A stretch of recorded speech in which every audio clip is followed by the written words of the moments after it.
pretty safe to say. God give it, God take it away. It's the worldwide American way. I'm living proof. What's going on, team? Proof here, and today I'm coming at you with a big update because Bushiroad came out with their big product stream, and it kind of gave us a huge load of information about the fact that they're going to be changing up Vanguard. And normally I don't do these type of videos of like restricted list changes unless it pertains to spice, which they hardly ever do, and things like that. I usually leave that to other YouTubers out there, but I feel like this was big enough and important enough to where I want to put my hand in the bucket, dip my toe in the water to go over something like this. So to make sure I did it correctly, I had some assistance with good old Microsoft PowerPoint. So hopefully you guys like it. If you guys do, I could probably do more things within PowerPoint because that shit wasn't that bad and easy to set up, and it was really clean. So I like cleanliness and efficiency. So we're going ahead and hop into that. And it's not going to be everything that they show. It's going to be the things that I find most interesting. And if I don't share something, I'm going to leave links to all the information down below, so you guys can click on those and go dive into it, unless you haven't done so already. And I just thought it was really cool that they went through with this and seeing that the game needed to change, but I'm gonna get more into that in a little bit. But before I talk about that, I want to talk about that I have a quick announcement that I'm going to be doing a 1,000 sub, 1,100 sub, end of G era type of giveaway, thanks to my boy Skill, who friend of mine, and he's been doing his shop, and as a thank you to everybody that's been giving him a lot of looks and a lot of just a lot of help on his store, helping the growth of his store. He wanted to give back to the community here, and I want to give you guys a big shout out just because of how much help that you guys have been giving to him. And shout outs to him, shout outs to everybody just for keeping the community around my channel lively and strong. And I really appreciate all the effort everybody's been putting in together. So he came to me and said he wanted to do a giveaway, and I was like, sure. And so it's gonna go through him, but he's gonna supply the prizes for the winners that we have selected. And I plan to start give more rules and stuff on Monday when I release a string of videos, or start a new series of videos of my testing with my dust deck. And yeah, I'll go over some more of the rules, then I have a little more time to think about how I want to choose the winners. And as you guys want to know, the big reason or the big prizes for the giveaway, he was courteous enough to give away an SCR Dust and an SP Chronojet Z. So big thanks to Skill for giving away these cards, and I'm gonna go over the rules more when the time comes. But look forward to that. Be ready to put your name into the hat to try to get yourself a couple of these cards for free. And it's all going through Skill. He's gonna supply the cards, he's gonna cover the shipping, and all you have to do is put your name in the hat and hope you're one of the winners. Sorry, my eyes a little bit running today. Guess I'm sad about Jira, and I'm kidding. But that all being said, with that quick announcement, I'm gonna go over the changes to the tournament that the reboot has causes. So now we're gonna have 3 separate formats up until G format falls off, as I'm going to go over it. There's standard format, which is only going to cover the new cards from the new series. If you guys haven't heard, along with this is going to be a new anime series coming out. That's going to be a reboot of season 1, featuring more manga tie-ins, which is going to be different than what we've experienced if you've seen season 1 of Vanguard. Look forward to that. I'm definitely going to be interested to see how the characters have changed, because I have very high nostalgia for season 1 just because that's when I came into the game, and I look forward to seeing how things differ from there. There's G format, which is cards from the new series cannot be used, which is the format that we are currently in as opposed until the standard cards come out. And then there's premium format, where everything is fair game. So you can tie in your standard format cards with your stride era cards and just see what can come of it. So that's gonna be really exciting changes to the tournament. I hope there's other changes that Bushiroad's gonna implement. They just implemented the new starting procedures as in terms of choosing the order of players when they go first. They still have the die roll random method to see who's gonna choose to go first. I think it's still choose to go first. But then after that, the loser of the previous game gets to decide if they want to go first or second in the upcoming game.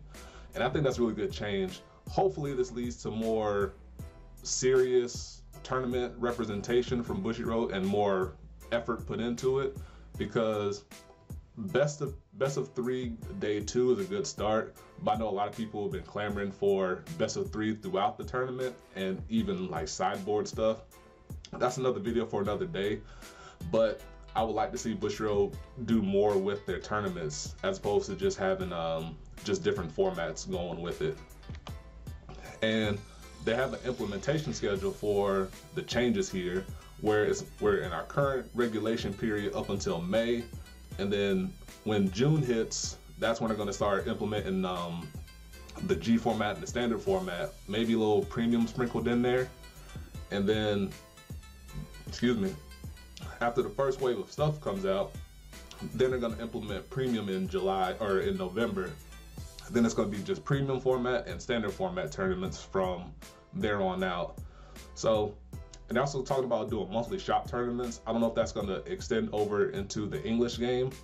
Since this is in English, I'm hopeful and I'm optimistic that they're going to do that, because more tournaments help garner more community support. And when you go through a big change like this, having more community involvement will be important.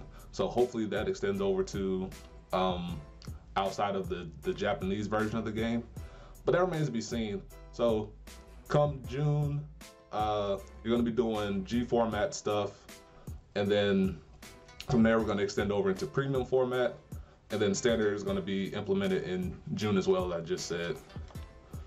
And from here, Bushiroad Spring Fest, I think they're saying that it's going to remain G format up through the spring season, and then when they go into the autumn season is where it's going to be starting the standard and the premium qualifiers, if I'm understanding this correctly. So it's going to be the same up until then, and then it's going to change, as I mentioned before. And then the release schedule for cards is that in June we're getting the trial decks for Kagero and Royal Paladin, and also we're going to be getting the Q4 booster technically, which is all the people from Q4, so Royals, Kagero, OTT, Nova Grappler. And then extra booster right there at the top of the screen, Spike Brothers coming. This is likely tied to the fact that Morikawa is going to be the Spike Brothers representative in the show. Hopefully, since he's going to be more of his manga version, he's going to be more of a serious competitor as opposed to the jokey character he became. I am all in all for serious Morikawa as long as he continues to be serious throughout, or become reluctant friend, anti-hero type of stuff where he's taken more seriously, as opposed to being the jokey, I don't know how to build decks type of stuff. So hopefully that's the way he goes. I'm excited to see what becomes of it. Likely we're going to be seeing Juggernaut Maximum coming back in full effect and all this other stuff. I'm excited for it. And you got Tachi's and Mega Colony coming in as well. In August, there's Aqua Force trial deck with Aqua Force Grand Blue and Dimension Police Extra Booster.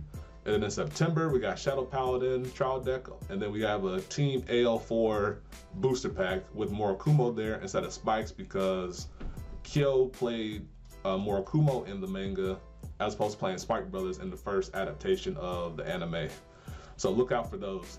And then, as I mentioned before, once all this is implemented, then they're gonna phase out G format and then come back with premium and standard format tournaments exclusively. So now I want to talk about why I think the rotation is going to be good for the game. And this might be a little bit of a lengthier section.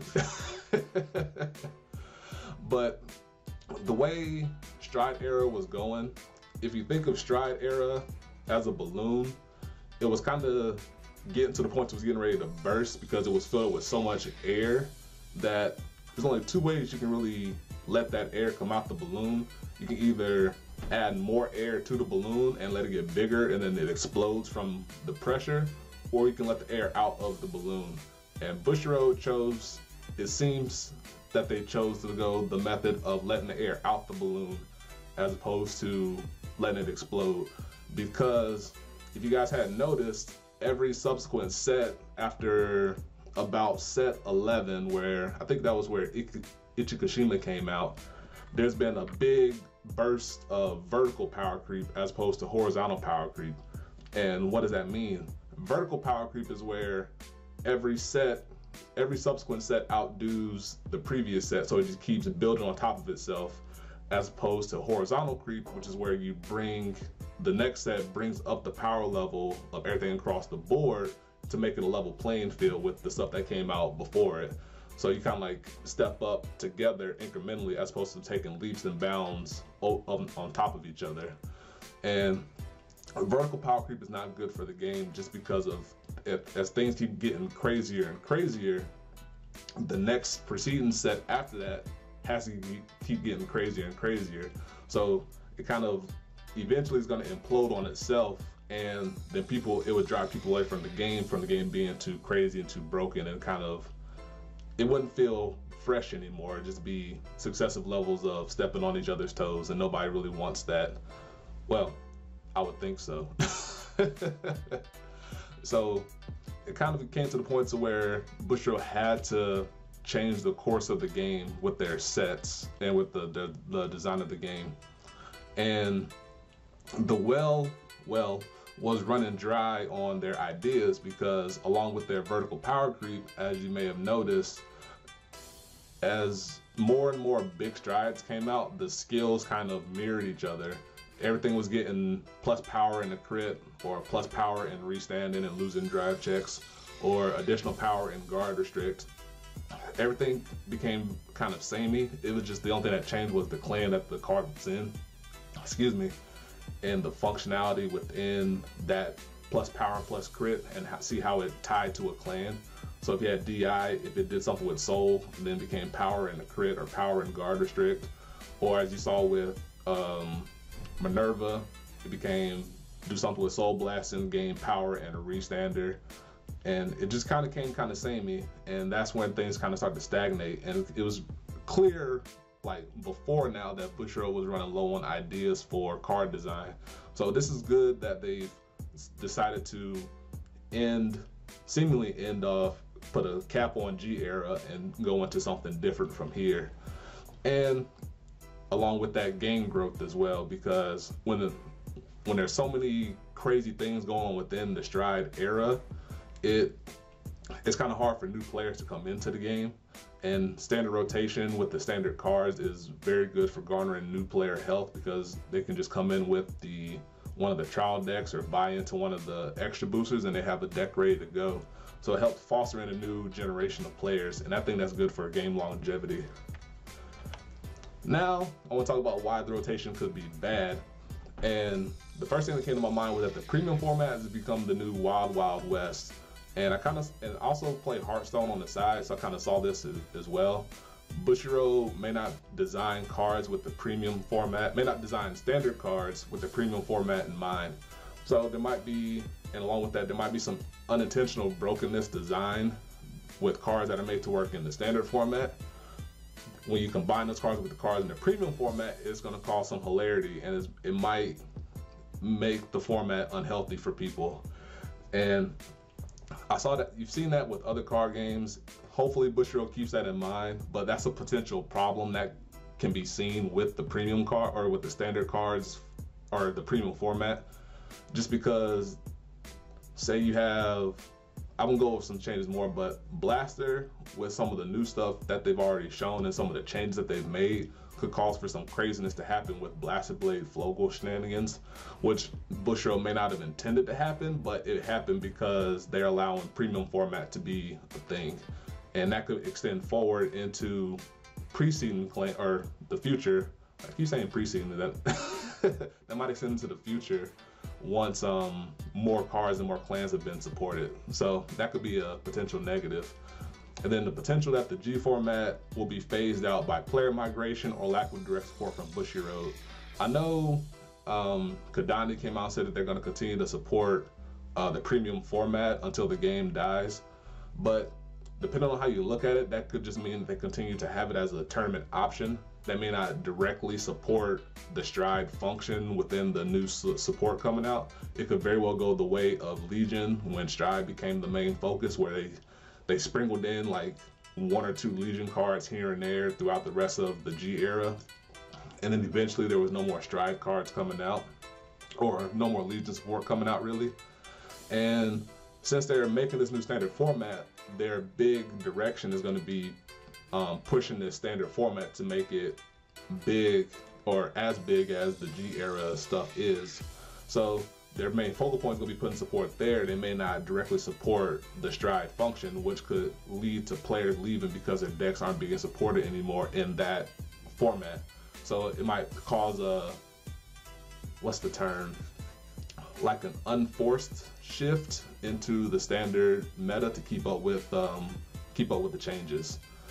And then the potential that players won't invest as much in product as they're not sure when the next rotation will surface. So this rotation kind of came out of nowhere, and immediately after that you kind of saw people talking about how they want to sell off decks, they're quitting the game, and all types of negative stuff related to that. So since Bushiroad didn't really put in like a rotation like cycle or rotation seasons type of thing, to where it's like every 4th set new rotation type of stuff, or every 5th set new stuff, you don't know if they're going to be dropping in a new rotation in the future. So people may not invest as much in product as they normally would, because they don't know when their car is going to be take a dip in market value. And the secondary market is a big reason why the game has thrived up to this point. I know there's been a whole lot of stuff with the market in and of itself, like being kind of crazy, but if people don't feel like they're going to get value from their cars, they're not going to invest as much.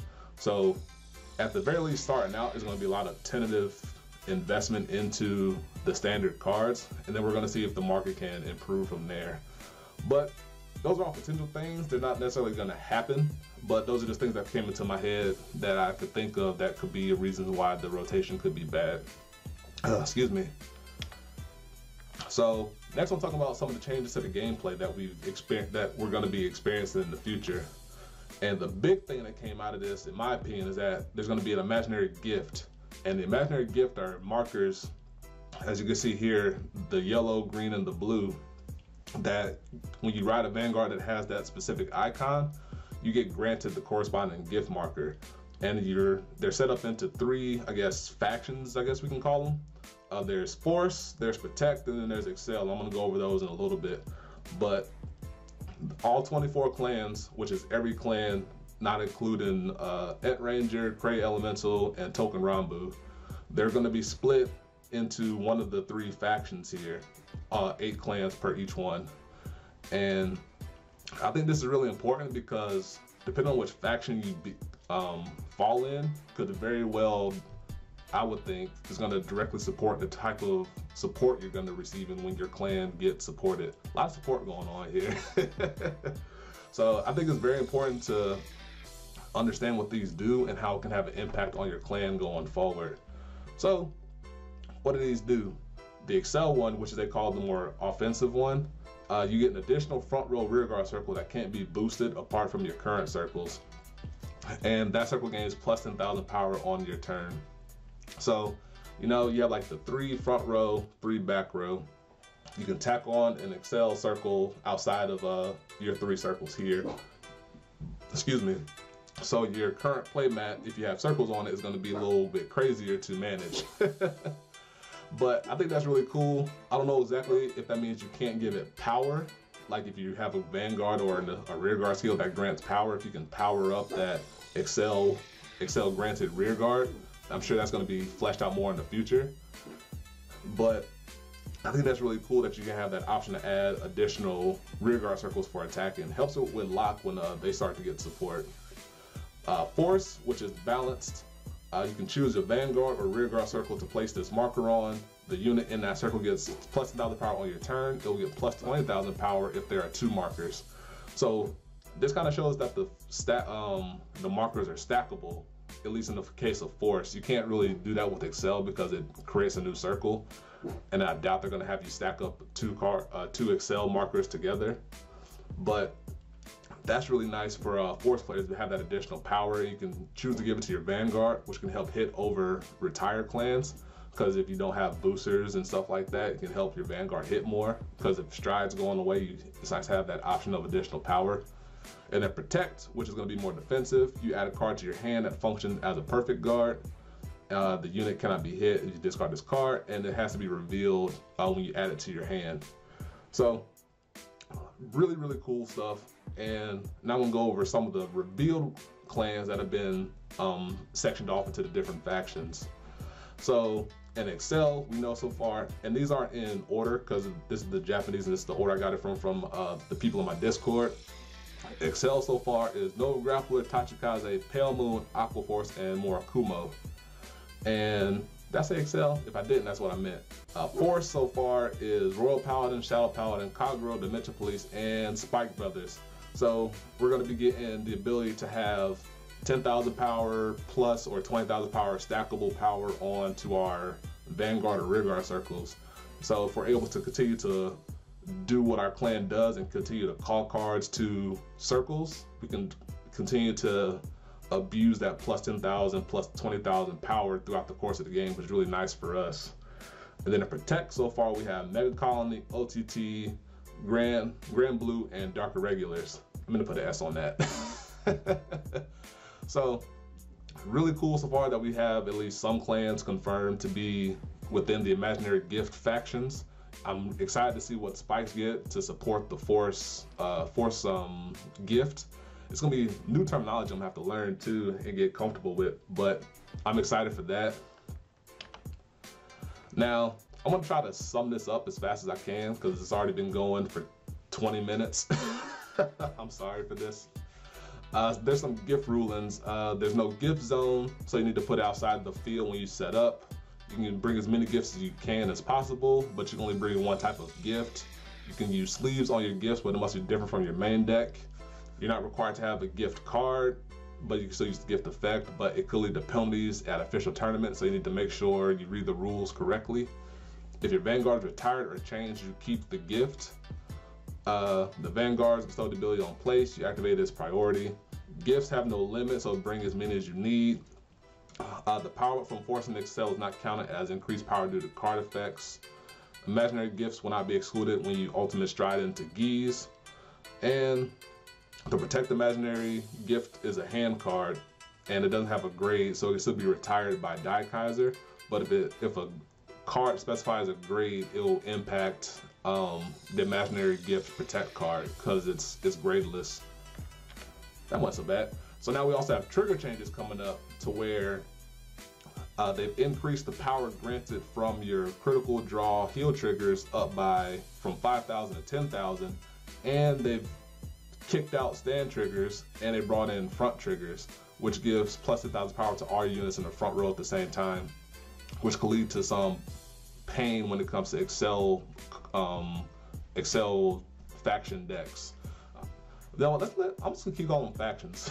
It's much easier to grasp in my head. So it's really interesting to see that they booted out stand triggers. They kind of recognized that it wasn't the best trigger to have, and they had to force us to use them by giving them absurd skills to make them playable. So I'm kind of glad that they put in a change and chose to get rid of them in favor of another trigger here. And yeah, it's going to be huge, and along with that, there's going to be increased shield value from those too. I'm going to show you some cards in a little bit that goes over that. And then some front trigger rulings is that when it comes to Ultima, you can't change it to choose all units and get plus 10 because the front trigger does not have the choose wording in it. And then the front trigger doesn't work with Brant because it's not specified within Brant. And as I mentioned before, along with the increased trigger value, there's also increased base power levels from in your cards as well. So grade 3s, as far as I can tell, is going to have 13,000 base. Grade 2 is going to have 10,000 base. But if you have a 10k vanilla, it's going to have 10,000 shield value when it intercepts, as opposed to 5,000 power, which is really good and really cool. And grade 1s have 10,000 shield value as well. And then this kind of shows that grade 2s with skills keep 5,000 intercept value or shield value, even if you don't intercept with it. Critical triggers have 15,000 shield value. Heal triggers have 20,000 shield value, and draws remain the same at 5,000. So magical numbers is going to be changing from 11,000 base to 13,000 base, and so on and so forth. And it's going to cause for some interesting head math for us to get used to going into the standard format era. I'm looking forward to it just because the game kind of became very easy to manipulate in your favor. So it's kind of nice to see these kind of changes help bring some a little bit more thinking back to the game. And then a couple more ruling changes. Mulligan was changed to choose cards. Choose cards when you return them back to your deck, return them to the bottom, and then you draw that same number from your top and then shuffle. I am very thankful for this change. It's reminiscent to Force of Will. I kind of wanted this change way back when, because a lot of times when you put back 3 cards, you shuffle and you draw back the exact same 3 cards. This kind of gives you a better chance to draw into your missing pieces, and I'm very thankful for that change. For G-Assist, you no longer need to exclude 2 G-Zone cards, only 2 cards from your hand, which makes sense because they're not having strides in the standard format cards as of yet. For Guardian, you can now normal call Guardians regardless of your grade. So that means you can use grade 2s and grade 3s versus Dust now, which kind of hampers him, along with the fact that there's increased shield value. So us Dust users kind of took a hit from that, but it's fine. It's better that way, healthier for the game overall. Stride, you can now stride if your Vanguard is at grade 3 at the beginning of your turn, regardless of your opponent's grade, or if both fighters are at grade 3, so standard rules. So that means if you ride to grade 3 and your opponent is currently at grade 2, you can't stride that turn. If your opponent tries to ride to grade 3 but they can't, say they miss G-Assist or something, on your next turn you can then stride. So that changes. Or if you superior ride up to grade 3 while your opponent's at grade 1, when they ride to grade 2 and then it passes to your turn, since you've been on grade 3 since the beginning of your turn, you can now stride while your opponent's on grade 2, which helps out superior ride decks. That's really cool, and it kind of puts a big nail in the coffin for any type of grade stalling decks like 7 Seas Rush. And then once per turn has been changed from once, like it can only resolve the first time it activates and you can't use it again, to it can only be resolved 1 time per turn. So for Night Rose GB2, if a card goes to the drop, if you choose not to use it then, that's okay. If the next card goes to the drop, you can then bring that one back by paying the cost. And then for Overlord the Ace, if you're at GB2 already and you pay the skill twice, you kind of turn him into Stark, basically, because he can attack 3 times with 1 drive check. And Bushiroad's coming out with a mobile game. I heard beta signups have been announced for the Japanese game. The Japanese release is in winter, and then the English release is going to be sometime in 2019, most likely. My overall impression is that I'm really excited for the changes here. I'm going to definitely be playing standard format. I'm definitely going to be putting up standard format content for Spikes. So you can look out for all the same recruit reports. It's going to have, I'm going to have to tweak my brain around it just because I'm going to have to talk about it from a premium perspective and then from a standard perspective. So that's going to be fun to dive into. But I give Bushiroad a lot of applause, a lot of kudos for going forward with this change and recognizing that the game was getting to that point to where the balloon was going to burst on them. So really, really ballsy move. I definitely commend it, and I look forward to seeing what becomes of the game because of this. And to find out more about things I talked about and other things, look out for the screens down below, or the links down below. And yeah, that'll do it for me. This went on way longer than I wanted to. So if you guys stuck around to the end, I really appreciate it. Thank you so much for 1,000 or 1,100 subs. Look out for more for the giveaway when I put that up in the future. And yeah, that'll do it for me. Look out for more. And until next time, peace, be easy.